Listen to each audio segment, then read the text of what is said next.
founder ng Kalingap, siyempre si Kuya Bal po. Hindi pwedeng, hindi natin,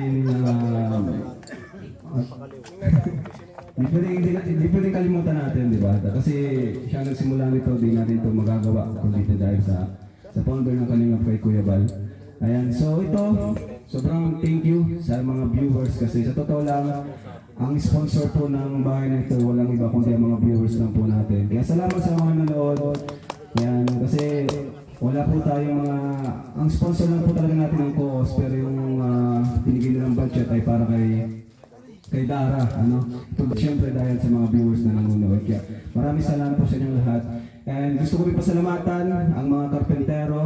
Yan, saludo rin po tayong lahat sa kanila kasi sila po ay yung talagang nagpapagod, nagpapakahirap.